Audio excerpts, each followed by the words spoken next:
और आज की लाइव चर्चा का जो विषय है, रामायण में मिलावट। लव कुश का जन्म कहाँ हुआ और शंभूग का वध किसने किया? शंभूक का वध किसने किया? तो इस तरह से इन विषयों पे आज हम चर्चा करेंगे। थोड़ी सी व्यवधान आज चर्चा के पहले आई, लेकिन लगा कि जैसे आज लाइव चर्चा नहीं हो पाएगी, लेकिन चलिए, चर्चा प्रारंभ हो चुकी है तो अवश्य होगी और इसे हम करेंगे ही, पूरा करेंगे। जुड़े रहें, बने रहें। तो कई बातें हैं इस महत्वपूर्ण चर्चा में। तो जो विषय है वो चर्चा का विषय है कि लव कुश का जन्म कहाँ हुआ। एक तो यह विषय, शंभू का वध क्यों हुआ, शंभू का वध क्यों हुआ, किस लिए हुआ, यह भी एक विषय है। तो इन विषयों पर हम चर्चा आज आगे बढ़ाएंगे। तो रामायण में मिलावट क्या है, पहले तो ये हमें समझना है कि रामायण में मिलावट की कौन सी बात है, क्यों रामायण में मिलावट की चर्चा हो रही है। क्या रामायण में भी मिलावट हुई थी? जी हाँ, हुई थी, इसीलिए चर्चा हो रही है। अब इस मिलावट के प्रमाण क्या मिलते हैं वो भी हम समझने का प्रयास करेंगे कि हम कैसे ये दावा करते हैं कि रामायण में मिलावट हुई है। ठीक है, किस आधार पर यह बात कहा जा रहा है कि रामायण में मिलावट हुई है। तो मिलावट किस संदर्भ में हुई है, इसका आधार क्या क्या है। तो यह मिलावट वाल्मीकि रामायण के उत्तर कांड में दिखाई पड़ती है। अब यहां पर प्रश्न, कुछ विद्वानों का इसमें अलग अलग मान्यताएं हैं इस मिलावट को लेकर। कुछ लोग तो कोई मिलावट नहीं मानते हैं, वो जैसे का तैसा जो लिखा हुआ है उसको वैसा ही मानते हैं। और कुछ लोग मिलावट को मानते हैं कि हां मिलावट है, रामायण, वाल्मीकि रामायण के उत्तर कांड में मिलावट है। कुछ लोगों का यह भी मानना है, कुछ विद्वानों का, कि वाल्मीकि रामायण में वाल्मीकि जी ने उत्तरकांड लिखा ही नहीं है। वाल्मीकि जी ने उत्तरकांड लिखा ही नहीं है। तो कुछ लोगों का यह भी मानना है। तो चलिए हम विचार करेंगे सभी बिंदुओं पर आज, सभी पॉइंट्स पर, और समझने का प्रयास करेंगे कि आखिर क्या हुआ होगा। अगर मिलावट हुई तो कब हुई, मिलावट हुई तो कैसे हुई, मिलावट हुई तो किस तरह से हुई, वो कौन सा काल रहा होगा जब वाल्मीकि रामायण में मिलावट की गई। आज हम इस पे चर्चा करने का प्रयास और कुछ समझने का प्रयास इस विषय में करेंगे। मिलावट किन लोगों ने की और किस उद्देश्य से की, यह भी हम चर्चा में ले सकते हैं कि मिलावट किस उद्देश्य से और किन लोगों ने की होगी। तो आइए हम इस चर्चा को आज समझते हैं, इस विषय को। सबसे पहले रामायण में मिलावट की बात क्यों आती है। रामायण के उत्तर कांड में, वाल्मीकि रामायण के उत्तर कांड में जो बातें आती हैं, जो कथाएं आती हैं, वो बहुत अलग ढंग से आती हैं। जैसे कि युद्ध कांड के अंदर, युद्ध कांड है जहां रामचरितमानस में लंका कांड है, वहां पर वाल्मीकि रामायण में युद्ध कांड आता है। तो लगभग युद्ध कांड में ही कथा का समापन कर दिया जाता है, लेकिन रामचरितमानस में कथा का समापन नहीं होता है। रामचरितमानस में बस लंका कांड में रावण का वध और सीता जी की अग्नि परीक्षा, यहीं तक का वर्णन मिलता है। उसके आगे का वर्णन प्राप्त नहीं होता। तो अग्नि परीक्षा तक का वर्णन मिलता है, उसके आगे की कथा फिर उत्तरकांड में मिलती है। वास्तव में उत्तरकांड के विषय में यह समझना जरूरी है कि उत्तरकांड है क्या। उत्तरकांड रामायण का उत्तरी भाग हम इसको कह सकते हैं। इसको कई दृष्टि से देखा जाता है। उत्तरी भाग कहने का मतलब कि राम राज्य स्थापना के बाद क्या हुआ कि सब लोग राम राज्य में स्थापित हो गए और जो है राम राज्य के बारे में जो कहा जाता है वो सारी घटनाएं घटी और वैसी चीजें हुई और राम राज्य की स्थापना हो गई। ज्ञान का प्रचार हुआ। सकल सृष्टि के, सकल पृथ्वी के राजा स्वयं रामचंद्र जी हुए। उन्होंने अपने जितने भी युद्ध में जितने लोगों ने उनकी सहायता की उनको उन्होंने सम्मानित भी किया। अयोध्या में सबको उचित पद दिया, अपने भाइयों को, मंत्री को, सबको। तो ऐसी कई तरह की बातें हैं उत्तरकांड के अंदर। तो ये सब करने के बाद संत कैसा होना चाहिए, गुरु कैसा होना चाहिए, मनुष्य जीवन का क्या महत्व है, मनुष्य को कैसा जीवन व्यतीत करना चाहिए, इस मनुष्य देह को प्राप्त कर कर कैसा जीवन व्यतीत करना चाहिए, इन सभी विषयों पे चर्चा। अर्थात उत्तरकांड, अगर हम रामचरितमानस का उत्तरकांड की चर्चा करें तो सीता जी की अग्नि परीक्षा तक ही लंका कांड है और उसके बाद पुष्पक विमान से वहां से चलना, अयोध्या पहुंचना और अयोध्या पहुंचकर पुष्पक विमान को वापस लौटा देना कुबेर को, क्योंकि वो कुबेर की ही संपत्ति है। भगवान राम ने लंका जीता लेकिन लंका से कुछ रखा नहीं, लंका से कुछ लिया नहीं। आजकल ब्रिटेन के राष्ट्रपति, प्रधानमंत्री इधर घूम रहे हैं हमारे देश में, लेकिन जो कुछ भी उस देश के पास है वो सब इस देश से लूट कर बनाया हुआ है। यही इतिहास कहता है। लेकिन एक श्री रामचंद्र जी हैं जिन्होंने श्रीलंका से कुछ भी नहीं लिया। एक पुष्पक विमान लेकर आए थे तो उसे भी कुबेर के पास वापस भेज दिया। रामचरितमानस में भी ये चर्चा है और वाल्मीकि रामायण के युद्धकांड में भी चर्चा है। तो रामचरितमानस के उत्तरकांड में यह चर्चा मिलती है कि भगवान श्री रामचंद्र जी जो आपके पुष्पक विमान था उसे वापस कुबेर के पास भेज देते हैं, क्योंकि वो कुबेर की ही संपत्ति थी, रावण ने छीन लिया था। अपने बड़े भाई, सौतेले भाई कुबेर से रावण ने छीन लिया था पुष्पक विमान। यह पुष्पक विमान रावण की संपत्ति नहीं थी, तो श्री रामचंद्र जी ने भी पुष्पक विमान को अपने पास नहीं रखा और उसे कुबेर के पास दे दिया कि तुम कुबेर के पास जाओ। कुबेर को ही दोबारा सौंप दिया गया। ऐसी कथा वाल्मीकि रामायण में भी आती है। लेकिन बाद में ऐसा भी वर्णन आ जाता है उत्तरकांड में कि कुबेर नहीं रखते हैं और श्री रामचंद्र जी के पास वो पुष्पक विमान लौट आता है और श्री रामचंद्र जी रख लेते हैं। ऐसी भी कथा आती है वाल्मीकि रामायण में। तो वाल्मीकि रामायण के उत्तरकांड को विवादास्पद मानना या झूठ मानना, अब यहां पर दो तीन बातें हैं, हम उस पर गौर करेंगे। क्या वाल्मीकि जी ने उत्तरकांड लिखा ही नहीं था? नंबर 1 बात यह है। दूसरी बात कि अगर लिखा था तो उसमें मिलावट था क्या? दूसरी बात ज्यादा सही है कि पहली बात ज्यादा सही है? हम मनन करेंगे, ऐतिहासिक रूप से चिंतन करेंगे और किसी पॉइंट पर, किसी बिंदु पर, किसी कंक्लूजन पे पहुंचेंगे कि उत्तरकांड लिखा था या नहीं लिखा था। तो उत्तरकांड नहीं लिखा था, जो विद्वान ये कहते हैं कि उत्तरकांड नहीं लिखा था वाल्मीकि जी ने, तो ऐसा क्यों कहते हैं? ऐसा इसलिए कहते हैं कि उनके अध्ययन के अनुसार उत्तरकांड में जो चर्चाएं मिलती हैं वो विवादास्पद है, वह विरोधी विचारधारा की चर्चा है। जिन बातों को श्री रामचंद्र जी ने कहा है रामायण में और जो घटनाएं घटी हैं, उन घटनाओं की विरोधी घटनाएं मिलती हैं कहां पर? उत्तरकांड में, वाल्मीकि रामायण के उत्तरकांड में।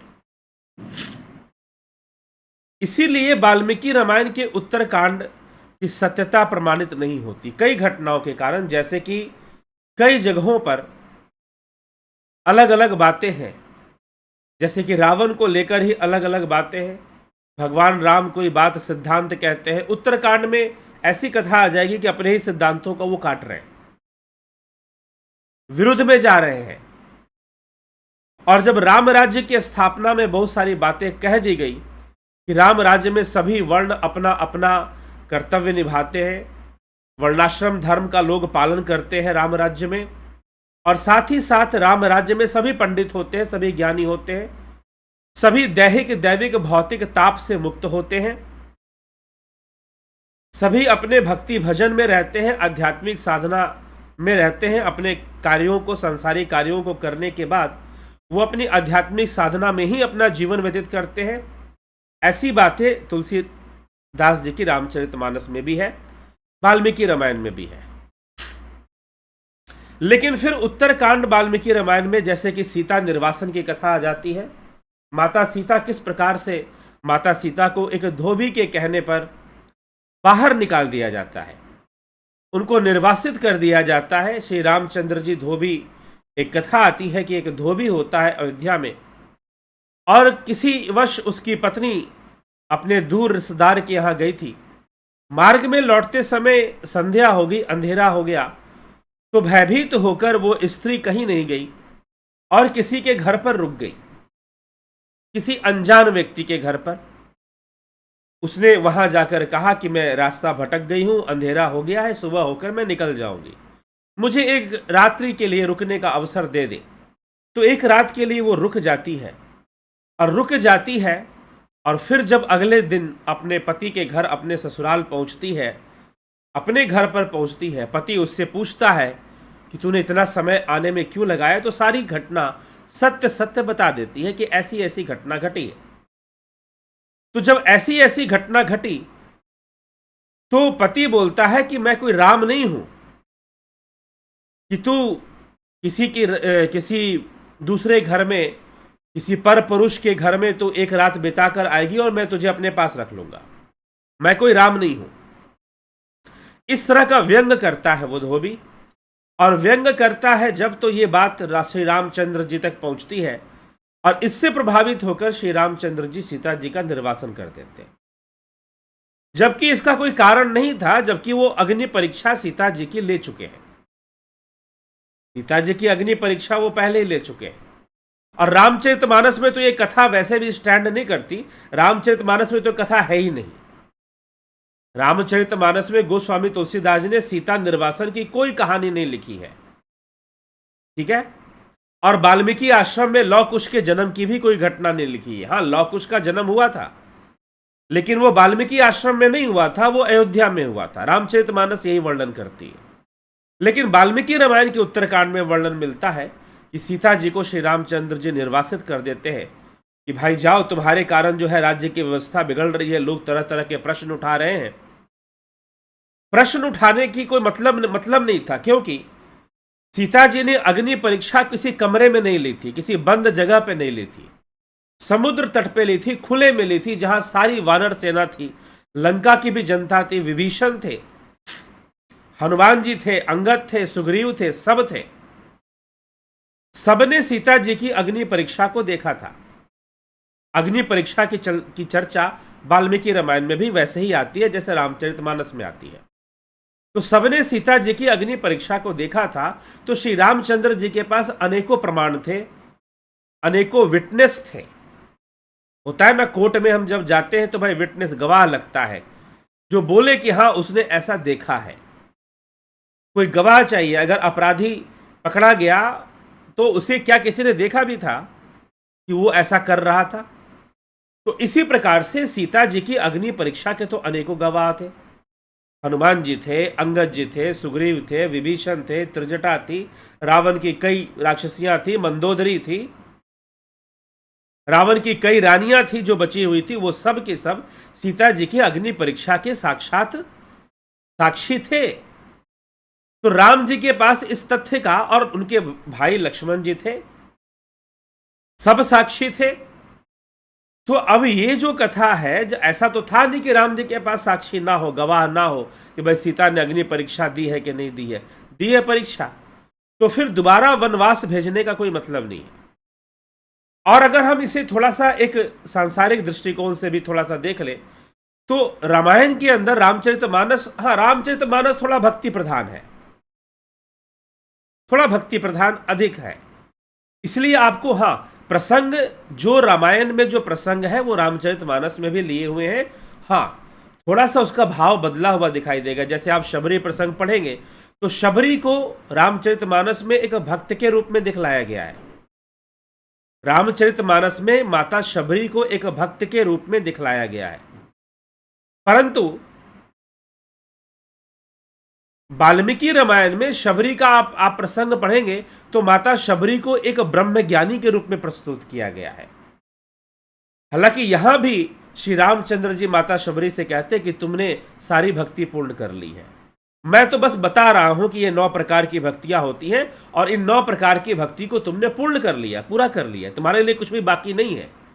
ये रामचंद्र जी भी शबरी के लिए कहते, लेकिन फिर भी रामचरितमानस में माता शबरी को एक भक्त के रूप में प्रस्तुत किया गया है। संपूर्ण रामचरितमानस थोड़ा भक्ति प्रधान है, लेकिन वाल्मीकि रामायण में माता शबरी को ब्रह्मज्ञानी कहा गया है, परम तत्व का ज्ञानी माना गया है, तपस्विनी माना गया है, सिद्ध स्त्री के रूप में देखा गया है कि कोई सिद्ध योगिनी है। इस रूप में वाल्मीकि जी ने वर्णन किया, तो थोड़ा ज्यादा ऊंचा करके वर्णन किया है माता शबरी का वाल्मीकि रामायण के अंदर।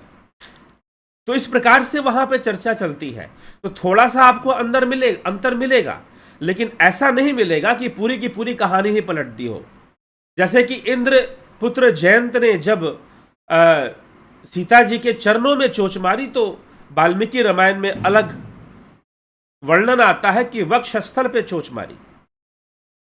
तो भक्ति प्रधान ग्रंथ है, तो गोस्वामी जी थोड़ा ज्यादा भक्ति को बढ़ाते हुए अपने तथ्यों को लिखते हैं, लेकिन प्रसंगों को ही खत्म कर दे, और वो भी वो प्रसंग जो मुख्य रूप से राम और सीता से संबंधित हो, जो कि रामायण के केंद्र हैं, रामायण के केंद्र हैं, उनमें से पूरा की पूरा प्रसंग ही हटा दे या गायब कर दे, यह संभव नहीं है, यह संभव नहीं है। तो इसीलिए रामचरितमानस जब लिखी गई, और दूसरी बात, सबसे बड़ी बात, एक प्रमाण क्या है, देखिए यहां पर 2 बातें हैं कि एक तो उत्तरकांड लिखा ही नहीं गया, और एक यह है कि उत्तरकांड लिखा गया, उसमें मिलावट किया गया। दूसरी बात के साथ ज्यादा प्रामाणिकता दिखाई देती है कि उत्तरकांड वाल्मीकि जी ने लिखा होगा, लेकिन उसमें मिलावट किया गया होगा। क्यों? क्योंकि नया अध्याय जोड़ देना इतना आसान नहीं होता है। लोग प्रश्न उठाएंगे कि भाई नया अध्याय कैसे जोड़ दिया। और दूसरी बात, इस बात का प्रमाण यह है कि वाल्मीकि जी ने उत्तरकांड लिखा होगा, क्योंकि गोस्वामी तुलसीदास जी उत्तरकांड लिख रहे हैं। गोस्वामी तुलसीदास जी उत्तरकांड लिख रहे हैं, और रामचरितमानस के प्रारंभ में ही वो डिक्लेयर कर देते हैं, वो कह देते हैं कि मैं कैसे लिख रहा हूं।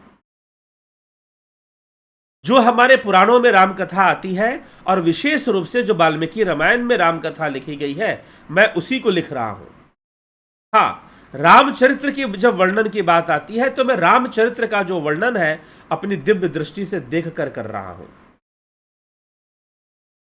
गुरुपद्रज मृदु मंजुल अंजन नयन अमीय दृग दोष विभंजन, तही कर विमल विवेक विलोचन, बरनऊ रामचरित भव मोचन। मैं दिव्य दृष्टि से देखकर, विमल नेत्रों से देखकर राम का चरित्र का वर्णन कर रहा हूं।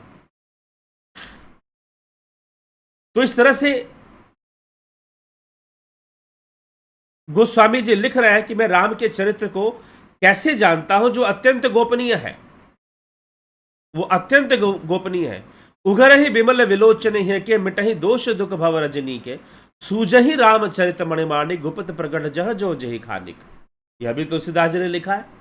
चरित्र का वर्णन जो कहते हैं, और उस चरित्र वर्णन में कई बार उन्होंने कहा है कि सहज प्रकाश रूप भगवाना, नहीं ता पुनि विज्ञान बिहाना, बिनु पद चलई सुनई बिन कर ताना, कर बिन कर्म करई विधि नाना, आनंद बिनु सकल रस भोगी, बिन बानी बखता बड़ जोगी। यह सब राम जी के निर्गुण चरित्र को लिख रहे हैं, ब्रह्म रूप को लिख रहे हैं। तो इन सब बातों के लिए उन्होंने कहा कि मैं ऐसे नहीं लिख रहा हूं, मैं अपने योग बल से लिख रहा हूं, मैं अपने ध्यान योग से ही राम का चरित्र देखकर लिख रहा हूं। वाल्मीकि रामायण में भी यह वर्णन आता है कि वाल्मीकि जी ने योग बल से ही राम जी की कथा को देखा है।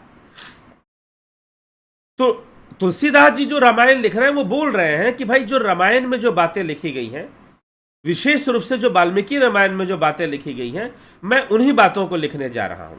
हाँ, लेकिन उसमें नीति है, उसमें काव्य है, उसमें समकालीन जो समाज की जो समस्याएं हैं, उन सबको लेते हुए, जातिवाद है, विदेशी धर्मों का आना है, उन सबको भी हाँ, सीधे सीधे वो नहीं कहते कि हाँ विदेशी मान्यताएं हमारे देश में आ रही, लेकिन हिंदू समाज को, सनातन धर्मियों को संगठित होना चाहिए।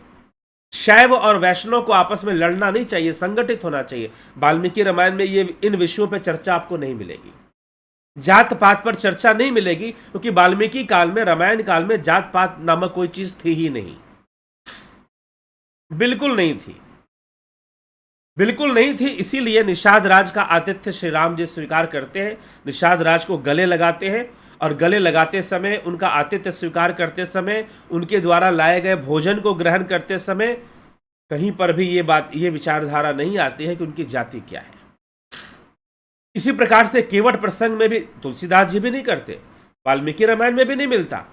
शबरी प्रसंग की जब चर्चा होती है, जब बात शबरी प्रसंग पर आती है, तो वहां तो वाल्मीकि रामायण में सीधा कह दिया गया कि शबरी तो ब्रह्म ज्ञानी है, परमात्म तत्व की ज्ञानी है, परमात्म तत्व को जानने वाली है। लेकिन यहां पर रामचरितमानस में गोस्वामी जी जाति का विषय यहां पर उठाते हैं, क्योंकि जिस काल में रामचरितमानस की रचना हुई उसमें छुआछूत जाति प्रथा बहुत ज्यादा बढ़ रहा था, बढ़ने के प्रोसेस में था, और मुगलों का वो काल था, और उसके बाद अंग्रेजों के आते आते बहुत ज्यादा बढ़ गया था छुआछूत, अस्पृश्यता जिसे कहते हैं।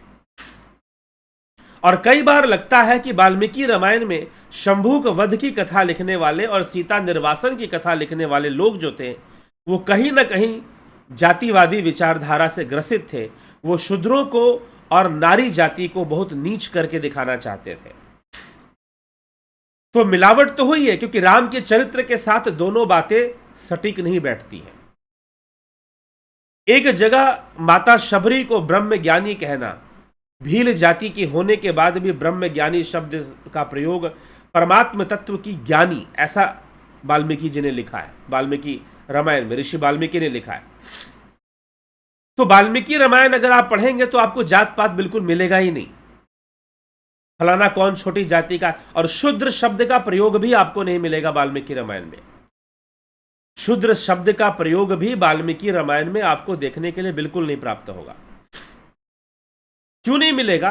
क्योंकि ऐसा कोई विचारधारा उस समय थी नहीं। हाँ ठीक है, वर्ण व्यवस्था थी, तो जो द्विज हुआ करते थे, द्विज में आपको ब्राह्मण, क्षत्रिय, वैश्य, इनको द्विज कहा जाता था। और दूसरी अन्य जातियों के लिए, जैसे कि नाई है, नट हैं जो गाने बजाने का काम करते हैं, संगीतकार लोग हैं, बुनकर लोग हैं, उनके लिए उनके कार्य का ही संबोधन दे दिया है वाल्मीकि जी ने। शूद्र शब्द का प्रयोग नहीं किया है। जैसे कि श्री रामचंद्र जी जब वनवास की ओर जाते हैं तो उस समय पूरी अयोध्या की जनता चल पड़ती है, चाहे उसमें कोई क्षत्रिय हो, वैश्य हो, ब्राह्मण हो, या फिर कोई बुनकर हो, कोई नाई हो, कोई दूसरे कार्य, कोई खेती करने वाला किसान हो, सब चल पड़ते हैं। यद्यपि उन्होंने वैश्य बोल दिया है, तो किसान तो वैश्य में और दूसरे कई प्रकार के व्यापार करने वाले लोग उस श्रेणी में आते हैं। लेकिन उनके दास दासियां, जिनसे वो अतिशय प्रेम करते हैं, अपने परिवार का सदस्य समझते हैं, अगर वर्ण व्यवस्था के अनुसार देखा जाए तो दास दासियां शूद्र कहलाएंगे। लेकिन वाल्मीकि रामायण में वर्णन आता है कि श्री रामचंद्र जी जब वनवास जाते हैं 14 वर्षों के लिए, तो 14 वर्षों की तनख्वाह उनको देकर जाते हैं, ऐसा वाल्मीकि रामायण में वर्णन है। यद्यपि वो जानते थे कि भाई हाँ भरत होगा, अंतर्यामी प्रभु है, तो ये भी जानते हैं कि राजा दशरथ कल को नहीं रहेंगे, उनकी मृत्यु हो जाएगी। तो 14 वर्षों का जो खर्चा है, सोच लीजिए 14 वर्षों में कितने महीने होते हैं, 12 महीने, और किसी मतलब 3 साल बाद 13 महीने भी आते हैं, अधिक मास लग जाता है, क्योंकि उस समय कैलेंडर तो हमारा चलता था ना, अंग्रेजों का नहीं चलता था। तो 14 वर्षों की जो पेमेंट थी, जो वृत्ति थी, जो तनख्वाह थी, वो श्री रामचंद्र जी अपने सभी दास दासियों को देकर जाते। वाल्मीकि रामायण में ऐसा वर्णन आता है। तो मनुस्मृति में यह है, मनुस्मृति में लिखा गया है कि एक स्वामी को चाहिए कि वो कहीं भी जाए तो अपने सेवक को उसका वेतन देकर जाए, और जब भी भोजन करे तो अपने सेवक को भोजन कराने के बाद ही भोजन करे। मतलब जो आपके यहां नौकरी करने वाले लोग हैं, उनको खाना पहले मिलना चाहिए। हाँ, ये विकृति पता नहीं मनुस्मृति के विरोधी है, जहां की गांवों में ऐसा देखा गया अंग्रेजों के समय में जमींदारी प्रथा में या उसके बाद भी ऐसा पाया गया कि लोग अपने सेवकों को भोजन, सबसे बाद में सारा घर खा लेगा, फिर अपने सेवकों को भोजन कराया। कोई भी सेवक हुआ, उनके खेतों में काम करने वाला हुआ या घर में काम करने वाला हुआ, अंत में जो बचा खुचा है वो खिलाया। लेकिन मनुस्मृति में ऐसा वर्णन नहीं है। मनुस्मृति में साफ साफ लिखा हुआ है कि सेवकों का भोजन पहले होना चाहिए। मालिक को चाहिए कि अपने सेवक को भरपेट खाना खिला दे, उसके बाद कुछ खाए। ऐसा वर्णन वहां पे मिलता है मनुस्मृति में। वाल्मीकि रामायण में भी इसी तरह का वर्णन मिल रहा है कि राम जी जब वनवास जाते हैं 14 वर्ष के लिए, तो 14 वर्ष की जो तनख्वाह है वो अपने दास दासियों को, जितने भी काम करते थे, सबको, सबसे गले मिलकर जाते हैं, सबसे मिलकर जाते हैं, सब विलाप कर रहे हैं राम जी को इस तरह से जाते हुए, सीता जी को इस तरह से जाते हुए देखकर। तो श्री रामचंद्र जी उनको 14 वर्षों का पेमेंट देकर जाते हैं, ऐसा वर्णन आता है। तो इसीलिए ये सब बातें, कई बातें बहुत ही विचित्र है। और सीता जी से प्रेम तो उनका अद्भुत प्रेम है, रह नहीं सकते सीता जी के बिना। जब सीता जी का हरण होता है तो उस समय बहुत विलाप करते हैं, बहुत रोते हैं। तो इसीलिए, और फिर साथ में अंत में सीता जी की शुद्धि को प्रमाणित करने के लिए वाल्मीकि रामायण के अनुसार अग्नि परीक्षा भी लेते हैं सीता जी। वहां पर वर्णन आता है वाल्मीकि रामायण में कि श्री रामचंद्र जी कोई अग्नि परीक्षा नहीं लेते, सीता जी स्वयं कहती हैं कि मैं अग्नि परीक्षा दूंगी। रामचरितमानस के अनुसार सीता जी जो रावण जिसका हरण करके ले गया था, वह तो अग्नि की पुत्री थी, वह तो अग्नि की प्रतिछाया थी सीता जी के रूप में। लेकिन जो वास्तविक सीता जी वो थी, वो अग्निदेव के पास थी, और अग्निदेव प्रकट होकर सीता जी को सुरक्षित श्री रामचंद्र जी को प्रदान करते हैं। रामचरितमानस में भी है, वाल्मीकि रामायण में भी घटना थी। तो ये कथा का अंतर थोड़ा सा है, लेकिन प्रसंग ही ना हो, प्रसंग ही गायब कर दिया गया हो, ऐसा रामचरितमानस में नहीं मिलता कि प्रसंग ही गायब कर दिया गया हो। ठीक है, तो इसीलिए सबसे पहली बात कि वाल्मीकि रामायण में उत्तरकांड होगा तभी रामचरितमानस में उत्तरकांड है। पहले हमें यह समझना है कि वाल्मीकि रामायण में उत्तरकांड होगा तभी रामचरितमानस में उत्तरकांड है। तो रामचरितमानस के उत्तरकांड में इस विषय में क्या कथा आती है, लव कुश का जन्म हुआ भी था कि नहीं हुआ था?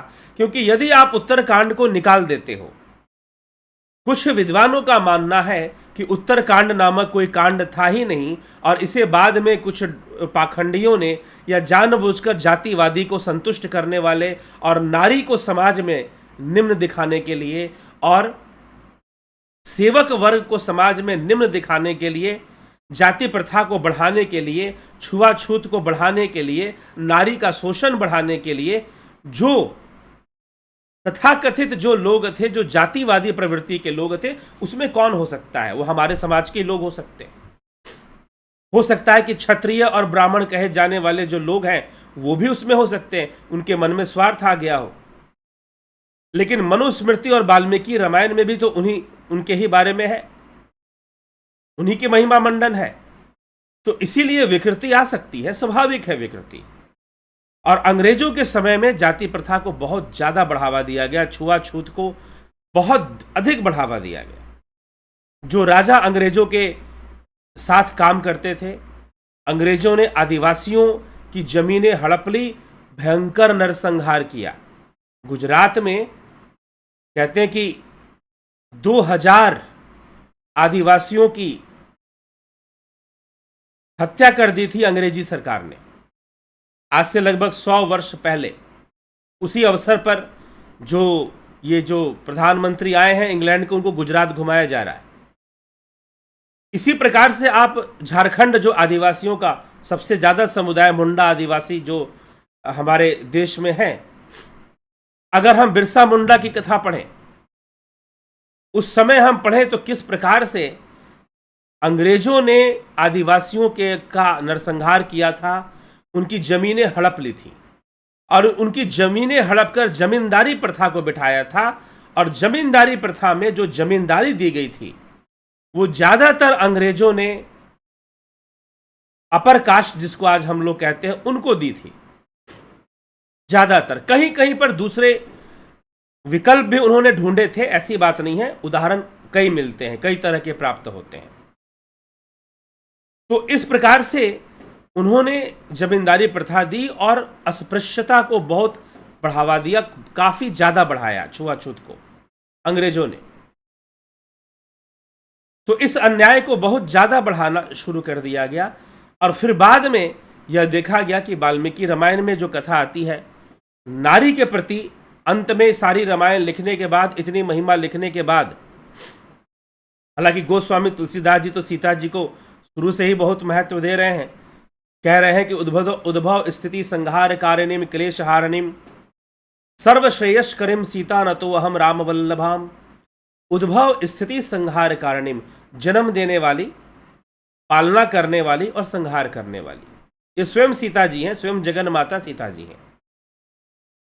ऐसी बात कह रहे हैं गोस्वामी तुलसीदास जी सीता जी के लिए। तो इसीलिए, क्योंकि वाल्मीकि रामायण में भी सीता जी का महत्व बहुत है, लेकिन उत्तरकांड में आकर जो सीता निर्वासन की कथा आती है वह मिलावट के रूप में मानी जा सकती है। मिलावट के रूप में मानी नहीं जा सकती, 100% मिलावट ही है। लेकिन कुछ विद्वानों का कहना है कि उत्तरकांड ही नहीं लिखा। अगर उत्तरकांड नहीं लिखा तो फिर यह आएगा, क्या श्री राम जी के पुत्र नहीं हुए थे? क्या लवकुश उनके पुत्र नहीं थे, या कुश लव?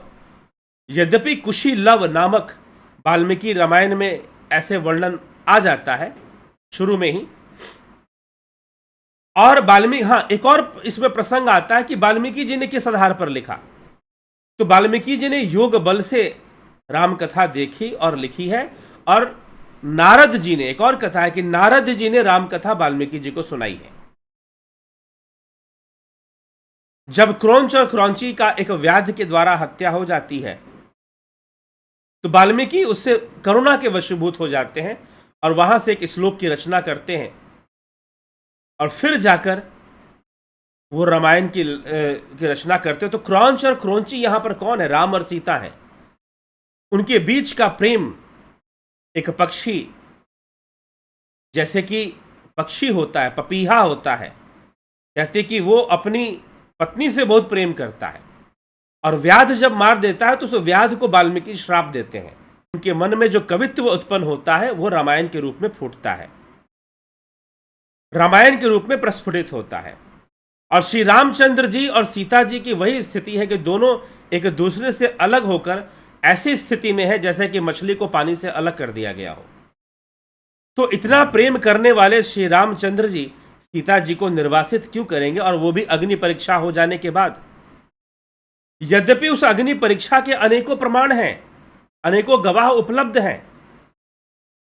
अब यह विश्वास और ज्यादा दृढ़ हो जाता है कि उत्तरकांड में मिलावट हुई है। कब दृढ़ हो जाता है? जब आप रामचरितमानस पढ़ते हैं, क्योंकि रामचरितमानस में हल्का सा संकेत ही दे दिया होता। गोस्वामी तुलसीदास जी की तरीका है कि अगर उनको कोई बात बहुत ज्यादा नहीं खींचनी है तो उसे एक चौपाई में कुछ शब्दों में लिखकर निकल जाएंगे, अगर नहीं उसका विस्तार करना है तो। लेकिन वो पूरा का पूरा प्रसंग ही छोड़ देंगे, ऐसा नहीं होता। ना रामचरितमानस में ऐसा कहीं हुआ है।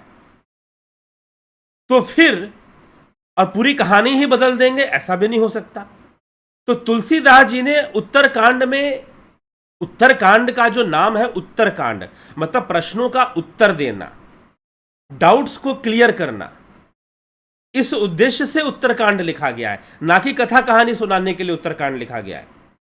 तो यदि आप उत्तरकांड के अर्थ को समझते हुए उत्तरकांड रामचरितमानस में पढ़ेंगे तो आपको वैसा ही मिलेगा। दार्शनिक बातें मिलेंगी, फिलॉसफी मिलेगी, नीति की बातें मिलेंगी उत्तरकांड में, ना कि कथा कहानी मिलेगी। रामचरितमानस के उत्तरकांड में कोई कथा कहानी नहीं है, लेकिन यही आप वाल्मीकि रामायण के उत्तरकांड में जाएंगे तो कथा कहानी से भरा पड़ा और अनर्गल कथा कहानी है, पुराणों की कथा कहानी लेकर घुसाया हुआ है, जिसका राम कथा या रामायण से कोई लेना देना नहीं है, कोई संबंध भी नहीं बनता है। वैसे भी कथाओं को घुसा दिया गया है उत्तरकांड के अंदर। तो ये उत्तरकांड वाल्मीकि रामायण के उत्तरकांड में ऐसा देखने में पाया जा रहा है। कई बातें हैं। प्रत्युक्षा नामक अप्सरा को रावण ने उसका शील हरण किया था, बलात्कार किया था उसके साथ, तो उसे श्राप मिला था कि तेरे सिर के 100 टुकड़े हो जाएंगे या अग्नि में जल के भस्म हो जाएगा। लेकिन उत्तरकांड में वो कथा बदल जाती है और कथा आती है कि नहीं, रंभा नामक अप्सरा का बलात्कार किया था, तो कुबेर ने, नल कुबेर ने, जो उसका पति था या होने वाला पति था, उसने श्राप दिया था। ऐसा वर्णन कथा एक ही ग्रंथ में, एक ही विषय में 2 बातें आ जाती हैं। तो इससे लगता है कि उत्तरकांड में मिलावट किया गया है। लेकिन कुछ विद्वान आपको मिलेंगे, कुछ कवि लोग भी हैं, कविता सुनाते हुए मिलेंगे, भाई उत्तरकांड लिखा ही नहीं था, लिखा ही नहीं था। तो वह भी उचित नहीं जान पड़ता, क्योंकि रामचरितमानस में उत्तरकांड गोस्वामी तुलसीदास जी लिख रहे हैं। रामचरितमानस में गोस्वामी तुलसीदास जी उत्तरकांड लिख रहे हैं, लेकिन वो कथाओं का एक संकेत मात्र भी नहीं है। जिसको आप सीता जी का निर्वासन कहते हो, जिसको शंभू का वध कहा जाता है, उसका संकेत मात्र भी रामचरितमानस में नहीं। एक संकेत होता है ना कि हाँ भाई, शंभू नामक किसी ऋषि का नाम ही ले लेते, तपस्या कर रहे थे और राम जी ने वध कर दिया, नाम ही ले लेते कम से कम। लेकिन तुलसीदास जी नाम ही नहीं लेते, और तुलसीदास जी लिखते क्या है निर्वासन के विषय में? क्या लिखेंगे? जब निर्वासन हुआ नहीं तो लिखेंगे क्या? ठीक। तो गोस्वामी तुलसीदास जी राम राज्य की स्थापना की चर्चा करते हैं, और राम राज्य की स्थापना करने के बाद वो सभी भाइयों को पद देने की बात कहते हैं, भाइयों के साथ प्रेम का वर्णन करते हैं, और कहते हैं राम करहि भ्रातन पर प्रीति, नाना भांति सिखावहि नीति। श्री रामचंद्र जी भाइयों से बहुत ही प्रेम करते हैं और उन्हें नाना प्रकार की नीतियां सिखलाते रहते हैं। हर्षित रहि नगर के लोगा, करहि सकल सुर दुर्लभ भोगा। नगर के लोग हर्षित रहते हैं और देव दुर्लभ भोगों को भोगते हैं। सभी पंडित और सभी ज्ञानी हैं। तो अगर सभी पंडित और सभी ज्ञानी हैं, तो वो धोबी बेचारा इतना अंधा कैसे निकल गया? ऐसा वर्णन कैसे आ जाएगा फिर? इसी तरह से आगे कहते हैं, अहनिसि बिदहि मनावत राहि, श्री रघुबीर चरण रति चाहि। वो सारे भाई मिलकर दिन रात ब्रह्मा जी को मनाते रहते हैं और रघुवीर के चरणों में प्रीति चाहते हैं।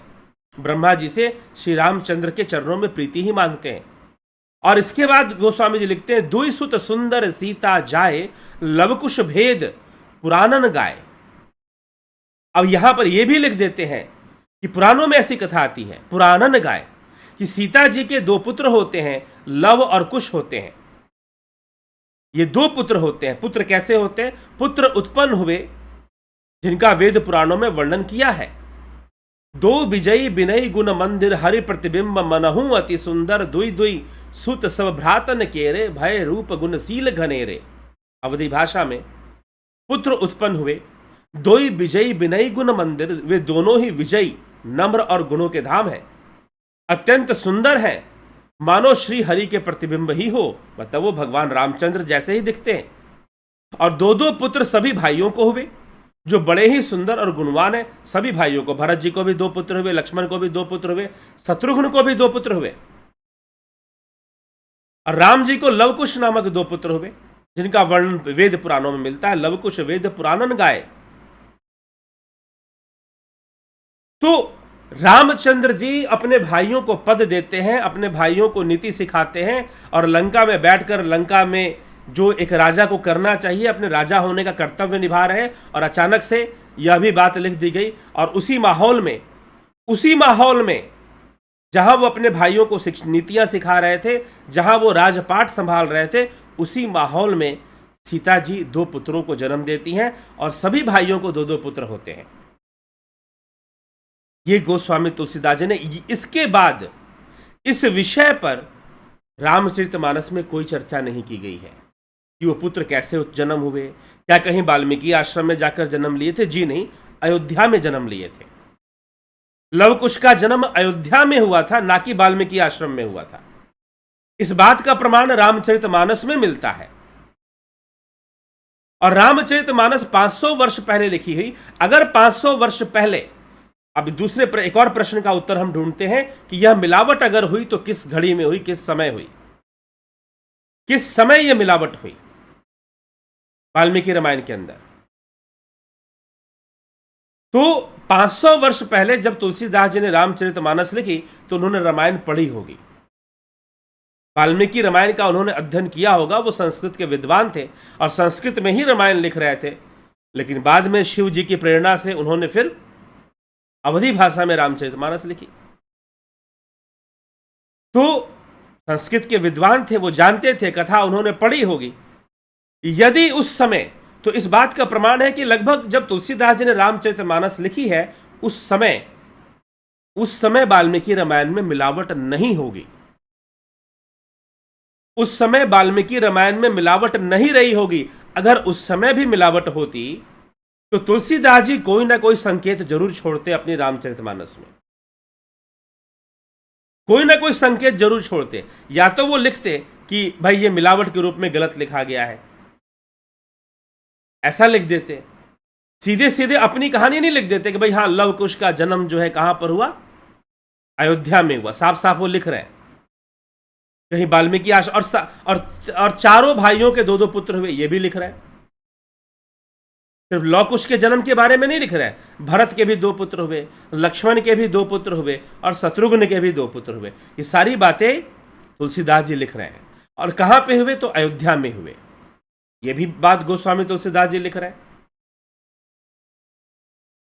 तो इसका अर्थ ये है, और कहीं भी एक होता है ना कि भाई थोड़ा सा, अगर वाल्मीकि रामायण में लिखा हुआ है कि सीता जी का निर्वासन हुआ था, शंभू का वध हुआ था, तो थोड़ा सा एक चौपाई में ही लिख देते कि हाँ एक शंभू तपस्या करता था, राम जी चले गए उसको मारने के लिए, लिख देते।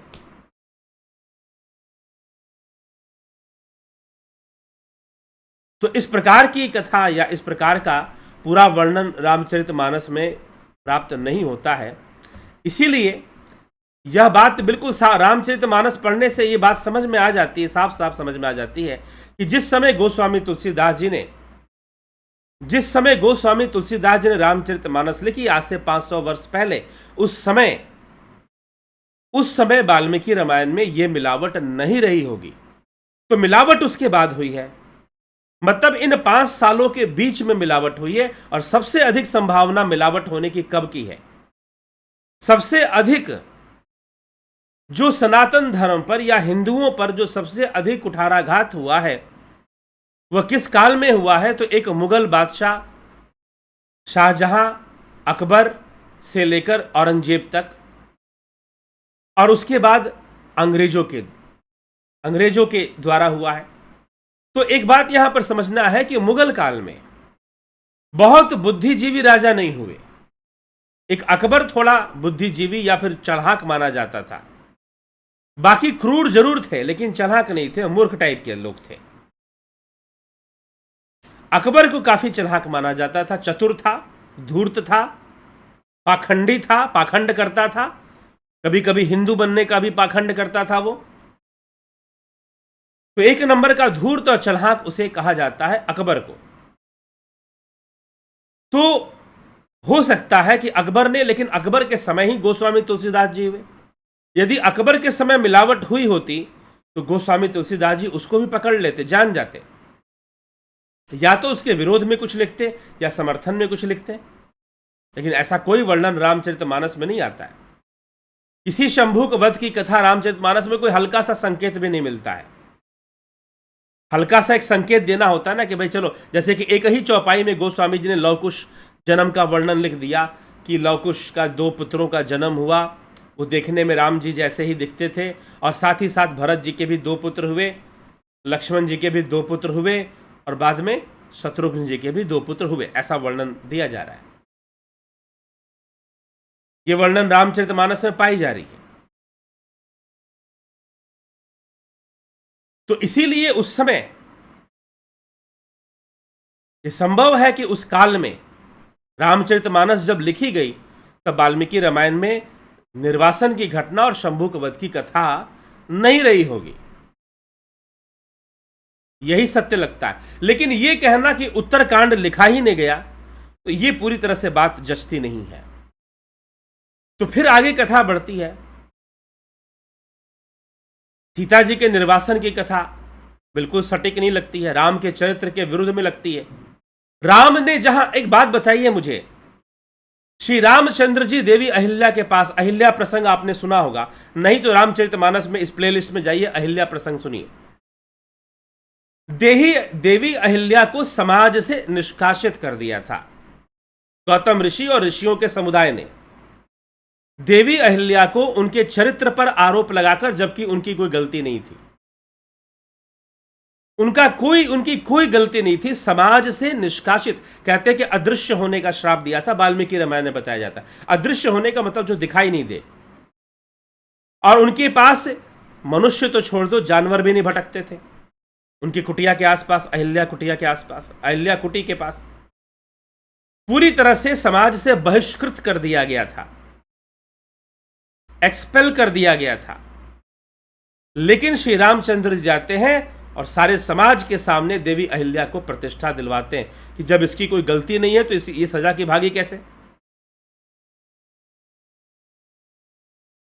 जब इसकी कोई गलती नहीं है तो ये सजा की भागी कैसे? और वहां पर कथा क्या आती है कि इंद्र ने वेश बदलकर गौतम ऋषि का रूप धारण करके अहिल्या के साथ संबंध स्थापित किए, समागम किया उसके साथ, वेश बदलकर, डिस्गाइज करके, वेश बदलकर। तो अपने पति को आया हुआ समझकर देवी अहिल्या जो है संसर्ग के लिए, समागम के लिए तैयार हो जाती हैं। वहां पर यह घटना घटी थी। तो एक कुछ देर के लिए हम ये मान सकते हैं कि अहिल्या से गलती हुई है। उसे इतनी पारखी नजर रखनी चाहिए थी कि कोई उसके पति का वेश बनाकर उसके साथ समागम कर लेगा या उसकी इच्छा के बिना वेश बदलकर संसर्ग कर लेगा, ऐसा कैसे हो सकता है?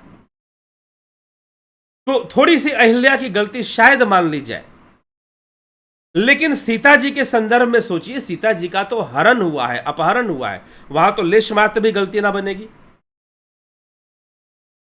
तो जब अहिल्या उद्धार राम कर रहे हैं, अहिल्या को पूरे समाज के सामने प्रतिष्ठा दिला रहे हैं, अहिल्या को नाम दिलवा रहे हैं, तो जरा विचार कीजिए कि उनकी अपनी अर्धांगिनी जिसका तो अपहरण हुआ था और वो खुद इसके साक्षी हैं, पूरी वानर सेना साक्षी है, स्वयं हनुमान, अंगद, सुग्रीव सबने देखा था कि सीता जी को रावण लेके जा रहा था तो सीता जी ने अपने आभूषण गिराए थे। सीता जी खुद से तो नहीं चल के गई थी, और रावण कोई राम जी का वेश तो धारण करके नहीं आया था कि चलो सीते हम घूम कर आते हैं वन विहार करके, जैसे इंद्र जो है गौतम ऋषि का वेश धारण करके आया। सीता जी का तो साक्षात अपहरण हुआ था, ये तो साफ जाहिर है और प्रमाणित है। तो फिर जब अहिल्या राम की नजरों में दोषी नहीं है, अहिल्या राम की नजरों में दोषी नहीं है, तो सीता जी भला राम के नजरों में दोषी कैसे हो सकती हैं? जरा विचार कीजिए। क्या यह क्रोनोलॉजी आपको समझ में आ पा रही है? ये लॉजिक समझ में आ पा रहा है? तो कहीं से भी सीता राम के दोषी होने का कोई मतलब ही नहीं निकलता है। और वैसे भी राम स्त्री उद्धारक हैं। ताड़का वध भी जब उनको करना होता है तो एक बार के लिए रुक जाते हैं कि भाई ये तो नारी है, इसके पुत्र होंगे, ये तो माता है। लेकिन विश्वामित्र जी कहते हैं कि नहीं, राम, सबसे ज्यादा नुकसान पहुंचाने वाली ये ताड़का ही है।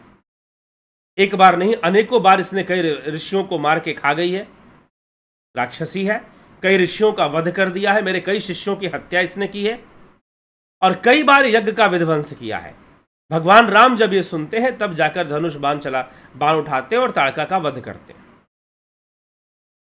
नहीं तो पहले वो मना कर देते कि नहीं, ये तो स्त्री है, माता है और इसके पुत्र भी होंगे, मैं इसका वध नहीं करूंगा, मना कर देते हैं। तो राम का चरित्र क्या है ये समझिए। शूर्पणखा का भी वध नहीं करते वो। और सबसे बड़ा प्रमाण तो स्वयं अहिल्या उद्धार है, जिसके ऊपर सामाजिक रूप से दाग था, उसको राम ने स्वीकार नहीं किया कि नहीं, कोई दाग नहीं है, मैं नहीं मानता है ये सब चीजें, ये बातें मैं नहीं मानता। और नारी के ऊपर चरित्र का आरोप लगाकर बहुत शोषण किया जाता है परिवारों में, समाज में। रामचंद्र जी ने इस बात को लाया, ये समाज सेवा का विषय है, इसीलिए रामचंद्र जी ने अहिल्या को सम्मान दिलाया कि नहीं भाई ये तो। और इस बात को वाल्मीकि रामायण में इसी तरह से माना जाता है, तुलसीदास जी के रामचरितमानस में इसी तरह से माना जाता है। मैंने और भी कई विद्वानों को इस विषय में पढ़ा तो सब यही बात कहते हैं कि सत्य यही है कि अहिल्या को सम्मानित किया था, समाज में प्रतिष्ठा दिलवाई थी, जो उसे बहिष्कृत कर दिया गया था समाज से, जबकि उसकी कोई गलती नहीं थी, फिर भी उसे बहिष्कृत किया गया, तो उसको समाज में प्रतिष्ठा दिलवाई श्री रामचंद्र जी ने। तो आप बात बताइए, खुद ही सोचिए, क्या सीता जी को वो निर्वासन दे सकते हैं, निर्वासित कर सकते हैं, राज्य से, अयोध्या से बाहर निकाल सकते हैं, वो भी मात्र एक धोबी के कहने पर? इसका मतलब धोबी अज्ञानी था। और रामचरितमानस में राम राज्य के बारे में कहा जा रहा है कि सारे पंडित हैं।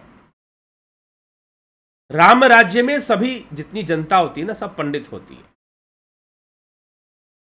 सारे पंडित होते हैं, और दैहिक दैविक भौतिक ताप नहीं सताते हैं। लेकिन शंभुक वध की कथा में लिख दिया गया कि शंभुक नामक एक शूद्र था जो कि तपस्या कर रहा था, और ब्राह्मणों के पुत्र मरने लगे। एक ब्राह्मण, उसका पुत्र मर गया, तो वो आ गया राम जी के दरबार में और कहा कि मेरा पुत्र मर गया। क्यों मर गया? क्योंकि एक शंभुक नामक कोई शूद्र है जो कि तपस्या कर रहा है, स्वर्ग प्राप्ति के लिए तपस्या कर रहा है। तब श्री रामचंद्र जी दंडकारण्य में निकलते हैं, दंडक वन में, जहां अगस्त मुनि रहते हैं। और वो दंडक वन में, जबकि वो दंडक वन में ही रहते थे, 14 वर्ष कहां बिताए? दंडक वन में ही तो बिताए थे। लेकिन फिर भी अगस्त मुनि से जाकर दंडक वन की जानकारी लेते हैं। मुझे नहीं पता कहां पर क्या है, आप मुझे बताइए कि वो कहां पर रहता है शंभुक नामक ऋषि, जो शूद्र है और वो तपस्या कर रहा है। वो उल्टा पेड़ पे टंग कर तपस्या कर रहा था। तो श्री राम जी ने उससे पूछा, क्या कर रहा है भाई? उसने बताया कि मैं स्वर्ग प्राप्ति के लिए तपस्या कर रहा हूं। इतने सुनने की देर थी, राम जी ने तलवार निकाली, उसकी गर्दन काट दी, बिना सिर पैर के। बात, अगर एक बात बताओ मुझे, अगर तपस्या करने से इतनी ही समस्या थी तो शबरी ने भी तो तपस्या की थी, तो राम ने शबरी का वध क्यों नहीं कर दिया? तो एक मूर्ख व्यक्ति मुझे बोलने आ गया कि नहीं नहीं, उस समय राम जी को जरूरत थी ना, सहायता जो लेनी थी सबसे, इसीलिए ज्यादा भेदभाव नहीं रखा, स्वार्थी थे राम। तो एक बात बताओ, बाली को क्यों मार दिया? फिर बाली का वध क्यों कर दिया? बाली से भी, अब अगर यही सोचना था तो बाली से भी सहयोग ले लेते। बिना सिर पैर की बातें, और साफ साफ इसीलिए सबरी प्रसंग में, और तुलसीदास जी भला लिखते भी क्यों, शंभुक कथा क्यों लिखते? सबरी प्रसंग के अंदर साफ साफ ये भगवान राम कहते हैं, जाति पाति कुल धर्म बड़ाई, धन बल परिजन गुण चतुराई, भक्तिहीन नर सोहई कैसे, बिनु जल बारिद देखिए जैसे। देखिए कैसा, जाति पाति कुल धर्म बड़ाई, आपकी जाति पाति और कुल और धर्म की जो बड़ाई है, धन बल परिजन गुण, कितना धन है, कितना बल है, कितना गुण चतुराई है। बिना भक्ति के नर ऐसे सुहाता है जैसे बिना पानी के बादल हो, बिना पानी के बादल हो, वैसे नर की शोभा है। तो फिर शंभुक वध लिखने का कोई मतलब ही नहीं बनता। सारी प्रश्न का उत्तर तो यहीं पे दे दिया। तो पूरी तरह से विवादास्पद और विरोधात्मक चर्चा है शंभुक वध की कथा और सीता जी के वन से बाहर निकालने की कथा। और रामचरितमानस के उत्तरकांड में ऐसी कोई कथा नहीं आती, किसी कथा का वर्णन नहीं है। रामचरितमानस में ऐसी कोई कथा का वर्णन नहीं है। तो ये पूरी तरह से मिलावट के अलावा कुछ भी नहीं है। अब मिलावट के दूसरे प्रमाण सुन लीजिए।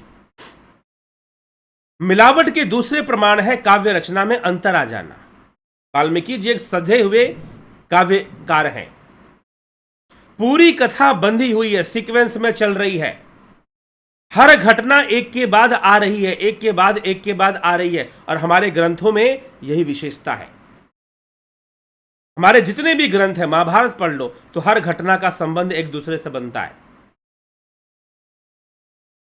वाल्मीकि रामायण पढ़िए तो पूरी कथा सीक्वेंस में चल रही है, बिना सिर पैर के कोई कथा नहीं है, सीक्वेंस में है, लॉजिकल है और एक साथ कहानी आगे बढ़ रही है। लेकिन जैसी उत्तरकांड आप पढ़ेंगे तो लगेगा कि वाल्मीकि जी कोई अच्छे कवि नहीं है, उनको कविता लिखने नहीं आती। और साथ ही साथ श्लोकों की संख्या भी अधिक करके दिखाई गई है उत्तरकांड में। और उन्होंने शुरू में लिख दिया कि भाई इतने श्लोक हैं, इससे ज्यादा नहीं है। उसमें भी डिफरेंस आ जाता है। और संस्कृत के स्टैंडर्ड में अंतर देखा जाता है। भाषा का जो स्टैंडर्ड होता है उसमें काफी फर्क मिलेगा आपको, उत्तरकांड और युद्धकांड तक जो चर्चा है। तो उत्तरकांड में मिलावट हुई और किस काल में हुई? तो 500 वर्षों के भीतर हुई है। 500 वर्षों के भीतर ही यह मिलावट हुई है, ये ध्यान रखिएगा। और जहां तक मुझे अंदेशा है, जो मैं कह सकता हूं, यह मिलावट लॉर्ड मेकाले के समय में हुई होगी, जब अंग्रेज यहां पर आए थे शुरुआत में 19वीं सदी में। सन 1800 जब शुरू होता है, वैसे 1700 से ही अंग्रेज आने शुरू हो गए थे, तो 100 वर्षों तक तो वो आते रहे और 100 वर्षों बाद उन्होंने राज शुरू कर दिया। 1857 से राज शुरू किया, 90 वर्ष तक राज किया। कुछ लोग कहते हैं कि 200 वर्षों तक अंग्रेजों का राज रहा। तो कई बार हम किसी चीज को जानबूझकर, ताकि लोगों को ज्यादा लगे कि भाई वो हमेशा गुलाम रहे हैं, ऐसा फीलिंग करवाने में लोग लगे रहते हैं कि हम हमेशा ही गुलाम रहे हैं। जी नहीं, अलग अलग समय में अलग अलग परिस्थितियां थी। अंग्रेज यहां 100 वर्षों तक आते रहे और उसके बाद उन्होंने पूरी योजनाबद्ध तरीके से हमें गुलाम बनाना शुरू किया। 1857 से ब्रिटिश रूल शुरू हुआ और 47 तक रहा, 1947 तक रहा, तो 90 वर्ष इसे कहते हैं। तो प्रारंभ में जो मैकाले, जो लॉर्ड मैकाले आया था, जो मकाले आया था, उस मकाले ने ही इस परिवर्तन पे जोर दिया था कि इनके शास्त्रों को बिगाड़ दो। तो उसने ऐसे विद्वानों को, जो संस्कृत जानते थे लेकिन चरित्र से मजबूत नहीं थे, ईमानदार नहीं थे अपने राष्ट्र के प्रति, अपने धर्म के प्रति, अंग्रेजों ने उन्हें बढ़ाया चढ़ाया, उन्हें ऊंचा स्थान दिया, उन्हें पद दिया, उन्हें धन दिया, वैभव दिया, सुविधाएं दी और उनको ऊंचा कहा, दूसरे लोगों को नीचा दिखा दिया। तो अंग्रेजों ने उनको पैसे देकर कहा कि तुम बदलाव ले आओ। तो जहां तक इसका अंदाजन हम कहें तो यह निश्चय ही 500 वर्षों में, क्योंकि अगर उत्तरकांड में सीता निर्वासन की कथा होती, शंभुक वध की कथा होती, तो गोस्वामी तुलसीदास जी कुछ ना कुछ जरूर लिखते। गोस्वामी तुलसीदास जी लौ कुश के जन्म की कथा लिख रहे हैं, लेकिन अयोध्या में लौ कुश का जन्म हुआ, यह बात लिख रहे हैं, ना कि वाल्मीकि के आश्रम में हुआ। सीता जी वाल्मीकि आश्रम में चली गई और वाल्मीकि आश्रम में हुआ, ऐसा नहीं है। ठीक है, तो ये सारी बातें यदि हम विचार करते हैं, और फिर जो रामचंद्र जी जो जाति के प्रति और जो शबरी, माता शबरी के प्रति व्यवहार, निषाद राज से मित्रता, आते समय भी जब वापस लौटते हैं ना लंका से रावण को मार के, तो भी पहले निषाद राज से मिलते हैं। ये भी सुनिएगा, तो भी पहले निषाद राज से मिलते हैं। वो अयोध्या में प्रवेश करने के पहले श्रृंगवेरपुर जाकर निषाद राज से मुलाकात करने के बाद अयोध्या में जाते हैं।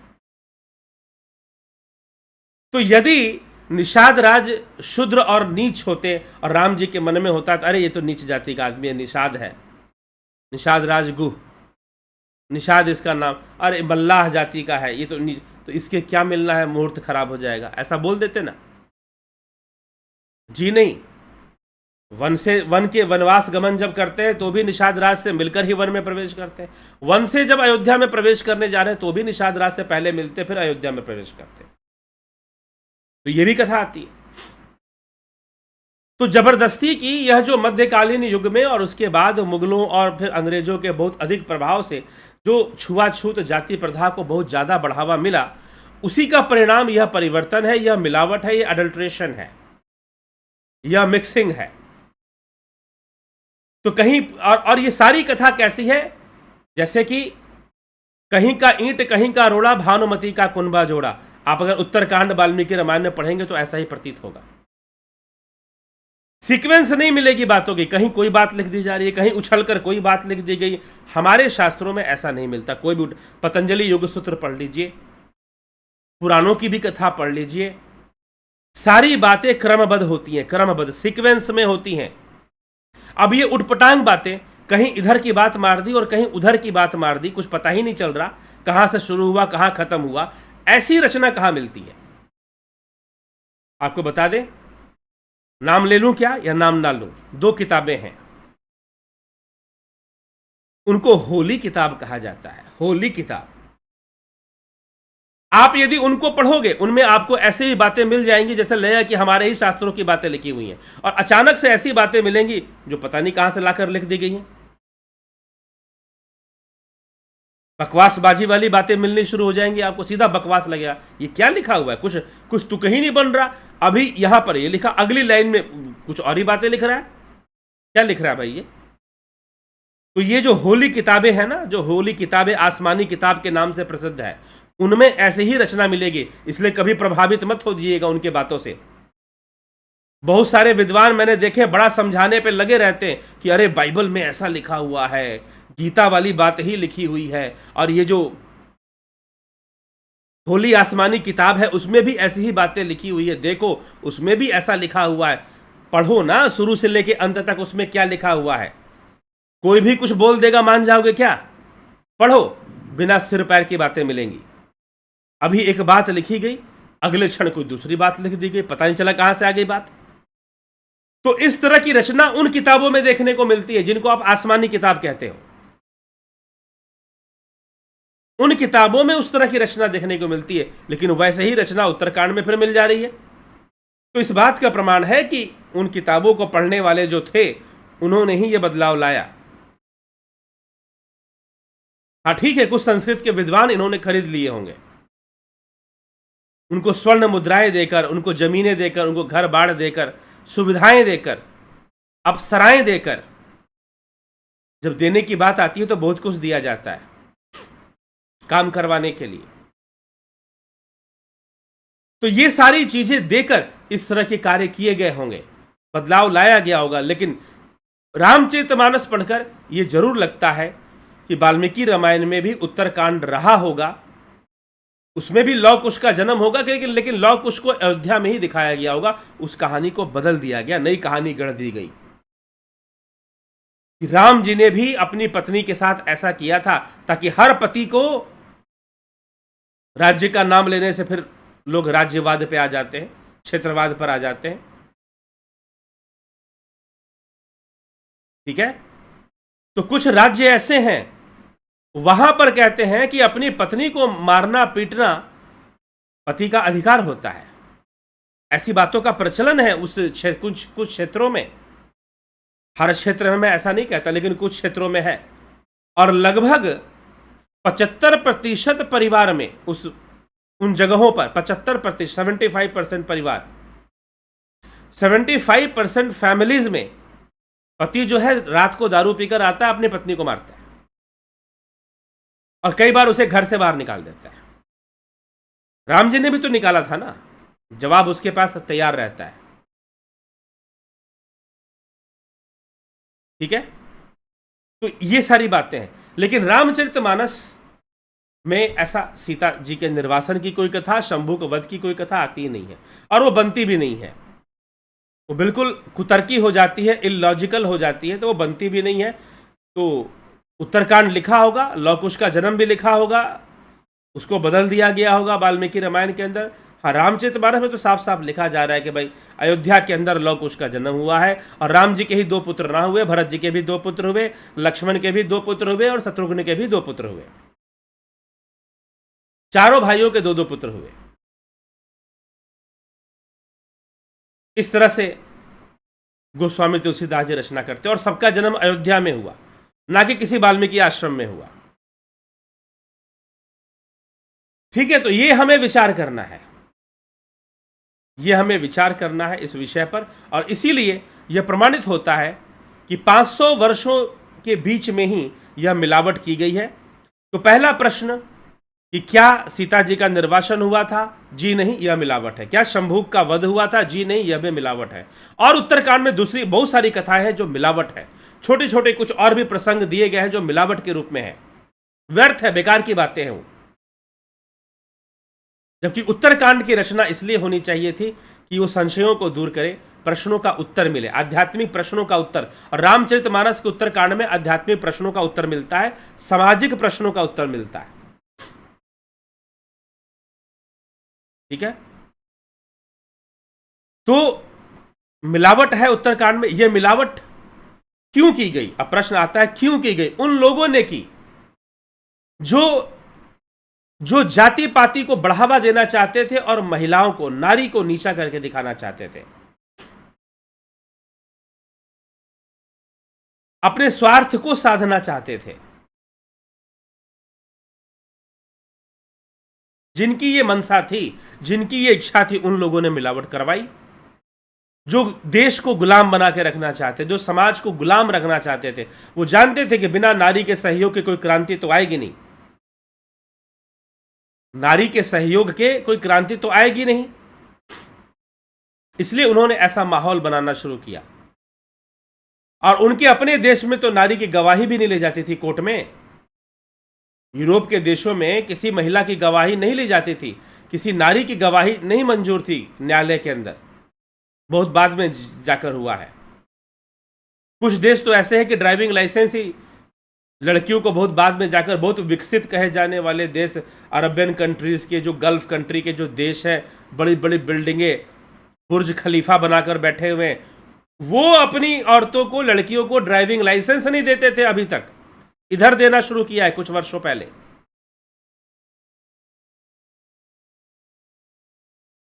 तो ऐसी विचारधारा के जो लोग थे, जो दुष्ट लोग थे, उन्हीं के विचारधारा से प्रभावित होकर सीता जी के निर्वासन का कांड प्रसंग और शंभुक वध का प्रसंग को जोड़ दिया है।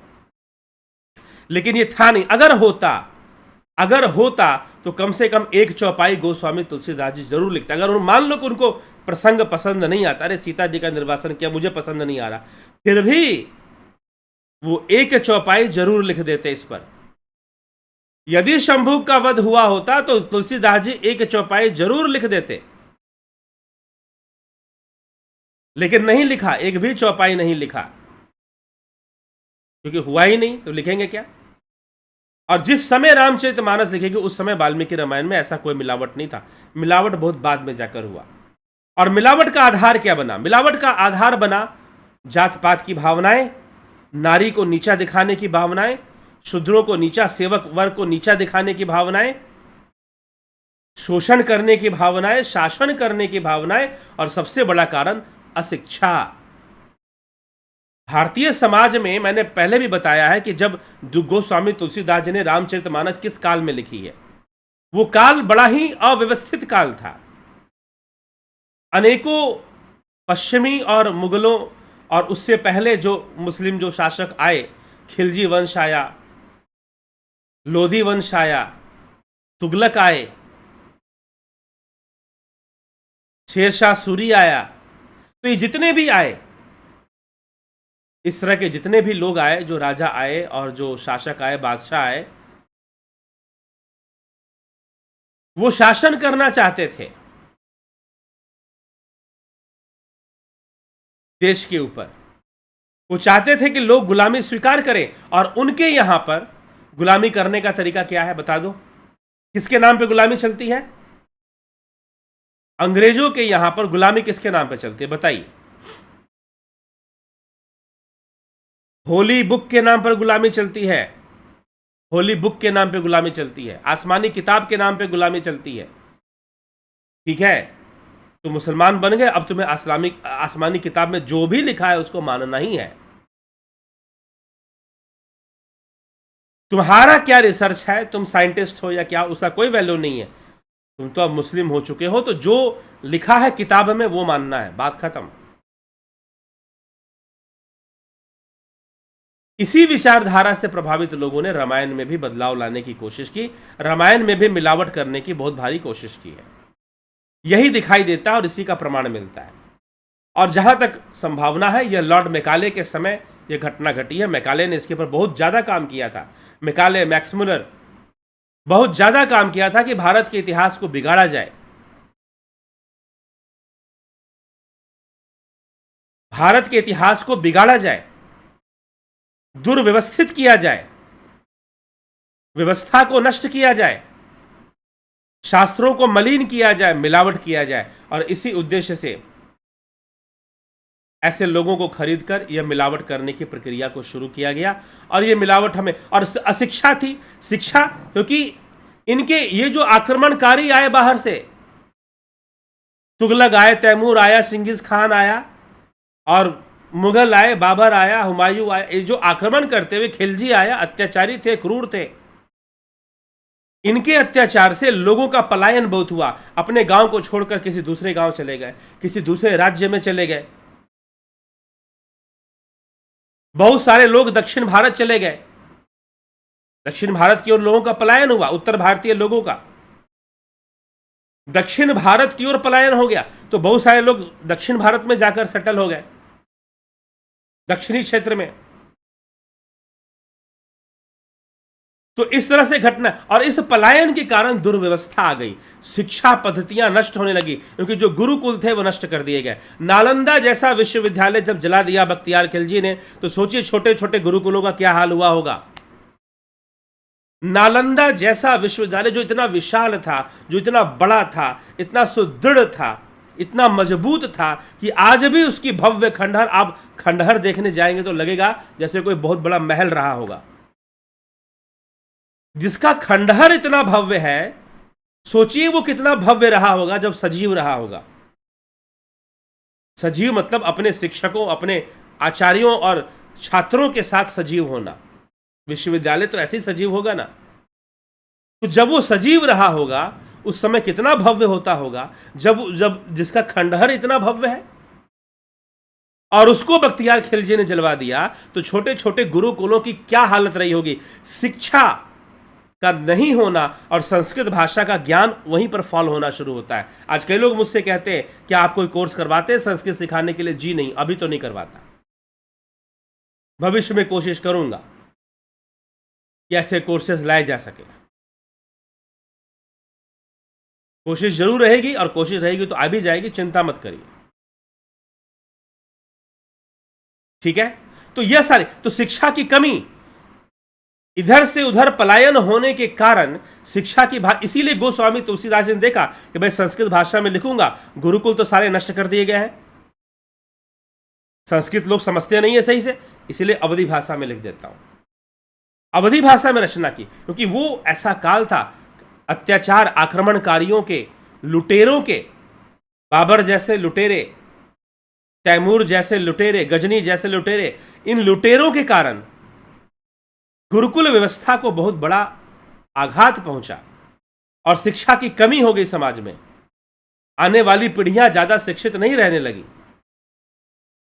यही कारण है कि अब विद्यालय खुलने पर भी महिलाएं फिर भी स्कूल नहीं जाती, घर के लोग नहीं भेजते कई बार, या फिर थोड़ा बहुत पढ़ा लिया, हो गया बेटी चल। अब इस तरह की घटनाएं देखने, इस तरह का माहौल देखने में हमें मिलता है साफ साफ। तो इस उद्देश्य से शिक्षा की कमी बहुत बड़ा कारण, क्योंकि अगर लोग शिक्षित होते तो मिलावट होने ही ना देते, पकड़ लेते कि भाई तो मिला दिया, भाई तो मिलावट कर दिया, पकड़ लेते तुरंत। लेकिन नहीं, ऐसा नहीं हो पाया। और उस समय जो गुरु लोग हुए उन्होंने भजन कीर्तन तो बहुत कराया, नाम लेने का तो बहुत सिखाया, लेकिन अध्ययन पठन पाठन शायद सही से ना सिखा पाए हो, ऐसा भी प्रमाण मिलता है। तो शिक्षा की भारी कमी भी एक कारण है जिससे कि मिलावट संभव हो पाया। और जहां तक लगता है मकाले और मैक्स मुलर के टाइम पर ही ये मिलावट हुआ होगा, हो सकता है उसके पहले भी हुआ हो, लेकिन जब रामचरितमानस 500 वर्ष पहले जब लिखी गई तब तो नहीं हुआ था। तब अगर हुआ होता तो शायद गोस्वामी तुलसीदास जरूर उसके बारे में कुछ ना कुछ लिख देते, लेकिन उन्होंने ऐसा कुछ भी नहीं लिखा है। ऐसा कुछ भी नहीं लिखा है, कोई वर्णन नहीं मिलता है रामचरितमानस में कि सीता जी का निर्वासन हुआ या फिर शंभू का वध हुआ, ऐसा कोई वर्णन नहीं मिलता है। तो चलिए इसी के साथ हम विराम की ओर चलते हैं, और आपके कमेंट्स भी पढ़ेंगे साथ में, आज कल नहीं पढ़ पाए थे, और फिर जो है आपसे चर्चा भी करेंगे। संत कुमार भाटी जी, नवजोत नाथ जी, सविता नायक जी, बिस्लाल बहादुर सिंह जी, अवनी प्रधान, उषा श्रीवास्तव, कमलेश खैरनर, राम निवास मीना, राजू पाल हरी, ओम तत्सत गुरु जी। कौन से पहले योग साधना की चर्चा इतनी नहीं थी, लेकिन वर्तमान में सारा विश्व में, वर्ल्ड में योग की चर्चा, साधना के महत्व समझ सेजस प्रकृति वही चाहती है। जी हाँ, बिल्कुल। अजीत अपराजित जी, गोविंद प्रसाद नीमा जी, रमेश चंद्र जी, रतन सिंह जी, सोमू जी, कलम सिंह जी, श्वेता राय सिन्हा जी, कलम सिंह, विनोद कुमार सूद, एके त्यागी, रमेश पेशवानी, मिथिलेश सिंह, गंभीर शाह, रचना आरके, दिलाराम रायका, योगेंद्र पंडित, बिमला शाह, बलवंत सिंह गोहिल, एस के मिन्हास जी, बंधु डाफ जी, नीति सिन्हा, भगवती यादव, माधुरी कोले, जीबच मंडल, अर्जुन पाटिल जी, ओम नमः शिवाय, विनीता अग्रवाल, जय श्री राम, स्मिता सावंत जी, रमेश सिंह कश्यप, कलिंद्र सेठ, भिखू कुचाड़िया, कुंभाराम, बेस्ट फ्रेंड्स, अशोक गोयल, सविता नायक, कविता शेटे, सविता नायक, आपको बारंबार प्रणाम, बहुत बहुत आभारी आपके इस स्पष्टीकरण के लिए। राम जी तो ऐसा कर ही नहीं सकते, बिल्कुल। Ram Lakhan Rajput ji, Vineeta Agarwal ji, you are telling very true, today I have discuss very important point about the मिलावट in Ramayana, very good observation and thanks for your चर्चा। ये सब परमात्मा ही आपके द्वारा, जय जय। चलिए ठीक है, अच्छी बात है, कुछ अच्छा काम ही हो जाए हमारे द्वारा।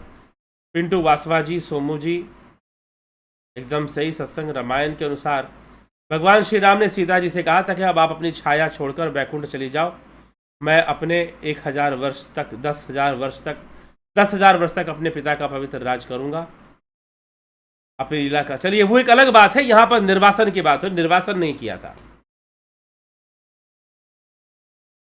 हरि सिंह शास्त्री जय हो।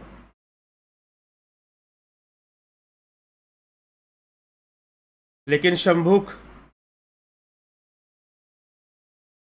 हरि सिंह शास्त्री जय हो। लेकिन शंभुक ऋषि की हत्या वाला प्रसंग अवश्य ही मिलावट किया गया होगा, क्योंकि यह रामायण से कहीं भी मेल नहीं खाता। इस कारण दलित वर्ग के लोग सनातन धर्म से घृणा करने लगे, जबकि भगवान श्री राम के चरित्र ऐसा नहीं। जी हाँ, तो कई बार जात पात कुल धर्म बड़ाई साफ साफ गोस्वामी जी यहाँ पर लिख रहे हैं। हालांकि गोस्वामी जी तो चर्चा भी नहीं करते हैं कि शंभुक वध नामक कोई था। जाति पाति कुल धर्म बड़ाई, धन बल परिजन गुण चतुराई, भक्तिहीन नर सोही कैसा, बिनु जल बारिद देखिए जैसा। यही सुंदरता है रामचरितमानस की, और वाल्मीकि रामायण में भी ऐसी ही सुंदरता है। ठीक है, हमें यही समझने की आवश्यकता है, और कुछ समझने की आवश्यकता नहीं है। तो चलिए ठीक है, तो शंभू की कथा भी आधारहीन है, शंभू की कथा भी आधारहीन है, उसका कोई आधार नहीं बनता है। ठीक है, ये हमें, अरे भाई आप खुद सोचिए ना, सबरी जी को जब वो तपस्विनी मान रहे हैं, योगिनी मान रहे हैं, माता सबरी को आदिवासी जाति की वो थी, भीलनी थी, तो फिर शंभू की तपस्या करने से राम को क्या समस्या होने लगी? और फिर बातें जो राम राज्य में जो बातें लिखी गई, वाल्मीकि रामायण में भी लिखी गई है, रामचरितमानस में भी लिखी गई कि सब बराबर है, सभी पंडित हो जाते हैं, दैहिक दैविक भौतिक ताप नहीं। अब ब्राह्मण का पुत्र मर गया शंभू की तपस्या से, ब्राह्मण का ही पुत्र क्यों मरा, क्षत्रिय क्यों ना मरा, वैश्य का क्यों ना मरा? और रही बात शूद्र तपस्या कर रहा था, एक बात सुनिए मुझे, आप कर्म करेंगे दंड कोई दूसरा भोगेगा क्या? आप कर्म करेंगे तो दंड कोई दूसरा भोगेगा? जी नहीं। तो शंभुक जो है तपस्या कर रहा है और ब्राह्मण का पुत्र मर गया, क्यों भाई? अगर शंभुक शूद्र था तो उसके कुकर्म से उसके ही घर में लोग मरने चाहिए थे ना, ब्राह्मण के घर में लोग क्यों मर रहे हैं? और दूसरी बात, जो दैहिक दैविक भौतिक तापा राम राज्य का हो ही नहीं व्यापा, ये जो लिखा कि राम के राज्य में दैहिक दैविक भौतिक ताप जनता को नहीं होते, तो यहां पर तो ब्राह्मणों को ही ताप हुए जा रहे हैं, ऐसा कैसे? तो एक नहीं, आप प्रश्न आप ढूंढेंगे तो और अनेकों प्रश्न इस विषय में मिल जाएंगे शंभुक वध के, तो कोई तुक नहीं बनता, बेकार की बात है। और राम जी जाते हैं दंडकारण्य में, मार्ग पूछते, क्या उनको मार्ग नहीं पता? 14 वर्ष वनवास में कहां पर बिताए थे? दंडकारण्य में ही तो बिताए थे ना, तो उनको मार्ग कैसे नहीं पता? तो इस तरह की बातें यहां पर आती है। ठीक है, तो निश्चय ही ये सारी कथाएं बकवास है और मिलावट के रूप में है। हाँ, लव कुश का जन्म हुआ था, लेकिन अयोध्या में हुआ था, और चारों भाइयों के 2-2 पुत्र हुए थे। राम जी के 2 पुत्र, भरत के 2 पुत्र, लक्ष्मण के 2 पुत्र, और शत्रुघ्न के भी 2 पुत्र हुए थे। ऐसे कथा रामचरितमानस में भी आ रही है। इसी तरह से इस विषय को मानना चाहिए। बाकी फेमस हो जाने से, अवार्ड ले लेने से कोई विद्वान नहीं हो जाता, इसलिए क्योंकि होता ही ऐसा है। किसी लेखक को मीडिया वाले ने फेमस कर दिया, तो अरे भाई इसको फेमस कर दिया तो इसके माध्यम से हम रामकथा समझेंगे क्या? और वो आपके इस अपने फेमस होने का, अवार्ड मिलने का जो उसको यश प्राप्त हुआ है, उसका लाभ उठाते हुए जनता को भटकाना शुरू करेगा, भ्रमित करना शुरू करेगा, मिसगाइड करना शुरू करेगा। इसलिए अवार्ड भी दिए जाते हैं लोगों को खरीदने के लिए, ईमान खरीद लिया जाता है उनका, विद्वानों को खरीद लिया जाता है अवार्ड के नाम पर, लेखकों को और कवियों को खरीद लिया जाता है। ठीक है, ठीक है। तो ये हमें इस प्रकार से समझना है। सतसंग जी सीता जी के रूप में उनकी छाया का रूप से, ठीक है। कुछ भी छाया का भी निर्वासन कोई तुक ही नहीं बनता ना, कि किसी प्रकार का निर्वासन क्यों हो। मतलब राम जी का चरित्र झूठा था, वो जानबूझकर धोबिया को दिखाना चाहते थे कि भाई देखो मैंने सीता को छोड़ दिया। तो यह कोई बात जचती नहीं है। अगर छाया का भी निर्वासन करते हैं तो कहीं ना कहीं समाज के लिए गलत उदाहरण चला जाएगा ना। फिर रामचरितमानस सीधा सीधा कहती है लव कुश का जन्म अयोध्या में हुआ, बात खत्म। चारों भाइयों के दो दो पुत्र हुए और सबका जन्म अयोध्या में हुआ, यही सत्य है। और वाल्मीकि रामायण में भी यही लिखा गया होगा, लेकिन इन 500 वर्षों में जो मिलावट हुई अंग्रेजों के काल में, वो मिलावट हुई। ठीक, ऐसे इस बात को समझना है। दिनेश सोलंकी जी, ऐसे ही मिलावट वाणी को स्पष्ट किया करे गुरुदेव। जी हां, स्पष्ट करना ही पड़ेगा, समाज सेवा का यही कार्य है, शास्त्रों को स्पष्ट करना ही पड़ेगा। हरीश डंगवाल जी, ओम तत्सत। तो रामायण सबसे प्रसिद्ध कथा इतिहास है हमारा, तो इसीलिए इसको चर्चा में लिया गया है, अत्यंत आवश्यक है। और ये तुलनात्मक अध्ययन जब हम करते हैं, उत्तरकांड में जिस तरह के श्लोक दिए गए वाल्मीकि रामायण में, और युद्धकांड में या उससे पहले जो श्लोकों का जो, देखिए भाषा का भी अंतर होता है काल के अनुसार। भाषा का भी अंतर होता है काल के अनुसार। यदि आप वैदिक संस्कृत पढ़ेंगे अलग है, आप गीता का उपनिषद काल का संस्कृत अलग मिलेगा, थोड़ा सा बदला हुआ मिलेगा। गीता में जो संस्कृत लिखा गया थोड़ा सा अलग मिलेगा आपको। शंकराचार्य, आदि शंकराचार्य ने जो संस्कृत भाषा का प्रयोग किया है वो अलग है, बहुत ज्यादा सरल है। भज गोविंदम पढ़ लो। आज जो हम हिंदी भाषा में जो शुद्ध हिंदी बोलेंगे तो वैसे ही शब्द मिलेंगे भज गोविंदम स्तोत्र में, बहुत सरल भाषा में है। तो इसका भी अंतर पाया जाता है। इसलिए उत्तरकांड में जो श्लोक की संरचनाएं हैं उस पर भी अनुसंधान हुए हैं, और उससे भी ये प्रमाणित होता है कि उत्तरकांड में जो सीता जी के निर्वासन में जो श्लोक लिखे गए हैं, जिस तरह के संस्कृत भाषा का प्रयोग है वो उस काल का नहीं है जो रामायण काल में था। रामायण काल के बराबर का संस्कृत वहां पर नहीं मिलता है, और काव्य रचना तो बहुत ही थर्ड क्लास का है, जहां पर युद्धकांड तक जो है वाल्मीकि जी की जो काव्य रचना है बहुत ही उत्कृष्ट है। ठीक है, तो रामचरितमानस का अगर हम रेफरेंस ले लें तो सीधा सीधा यह बात प्रमाणित हो जाती है कि रामचरितमानस में तो गोस्वामी तुलसीदास जी ने सीता निर्वासन और ये क्या नाम था इसका, शंभुकवध कथा लिखी ही नहीं है, और लौ कुश के जन्म की कथा लिख रहे हैं वो, कि जी हाँ लौ कुश कहां से हो जाएगा वाल्मीकि आश्रम में। हाँ ठीक है, मतलब ही नहीं है, क्योंकि वाल्मीकि जी तो खुद है। तो ये सारी बातें, ये मिलावट वाली बातें हमें समझनी चाहिए और समझकर हमें चलना चाहिए। तो चलिए इसी के साथ विराम देंगे विचारों को, आपसे विदा लेंगे। आज थोड़ा सा मेरा स्वास्थ्य जो है वो ठीक नहीं है, थोड़ा इधर उधर यात्रा करने के कारण, जाने आने जाने के कारण कल से थोड़ा सा स्वास्थ्य, और आज थोड़ा सा स्वास्थ्य में काफ़ी फर्क था। कुछ देर के लगा कि आज लाइव चर्चा करूंगा ही नहीं,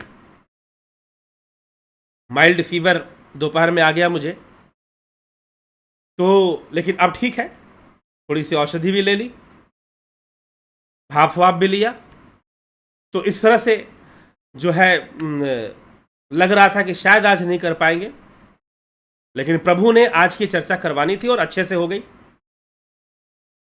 आप सबका भी बहुत बहुत आभार, और होना था तो हो गई। जगन माता साक्षात प्रकृति रूपा, उसका बहुत बहुत आभार है। तो चलिए इसी के साथ हम विराम देते हैं। सविता नायक जी, हनुमान जी सीता जी को बाहर कदापि नहीं जाने देते, सब उनका आंखों देखा था। जी हाँ बिल्कुल सही बात है, सत्य बात है। आइए चलते हैं। तो सीता जी माता थी हनुमान जी के लिए, अगर राम जी अगर भेज भी देते तो हनुमान जी कोई अंधभक्त नहीं थे राम जी के। वो उनको पता है, रामचरितमानस में तो ये तो कई बार तुलसीदास जी ने लिख दिया है कि हनुमान जी को आज्ञा की जरूरत नहीं, उनको पता है राम जी को क्या चाहिए और क्या करना है क्या नहीं करना है। तो यदि राम जी ऐसा कुछ करते तो हनुमान जी टोकने में पीछे ना रहते, क्योंकि उनको पता है धर्म क्या है, अधर्म क्या है, उचित क्या है, अनुचित क्या है, और वो उस पर काम कर ही देते हैं, राम जी कहें चाहे ना कहें। ठीक है, क्योंकि वो क्या मानकर चलते हैं, सिया राम में सब जग जानी करहूं प्रणाम जोर जग पानी। ऐसी भावना रखने के लिए स्वयं राम जी ने हनुमान जी से कहा था, ऐसी ही भावना रखना, ये संपूर्ण संसार ही राममय है, ऐसा सोचना। और जहां जाओगे सेवा वहीं पर है, ऐसा नहीं कि सेवा अयोध्या में है या राम जी कुछ कहे, सेवा तो हर जगह है, सेवक के लिए सेवा हर जगह है। वो किसी आश्रम में जाकर बैठेगा तभी सेवा करेगा, नहीं, दुनिया के हर कोने में करो ना भाई, किसी ने रोक रखा है क्या? तुम अपनी सेवा करके दिखाओ, अपना कार्य करके दिखाओ। चलिए ठीक है, तो विदा लेंगे इसी के साथ। बहुत बहुत आभार आप सभी का, और विराम देते हैं आज के इस कार्यक्रम को। कल फिर मिलते हैं 9 बजे लाइव चर्चा में रामचरितमानस के। अब बहुत सारे उत्तरकांड में अभी बहुत सारी चर्चा बाकी है, बहुत महत्वपूर्ण चर्चा बाकी है।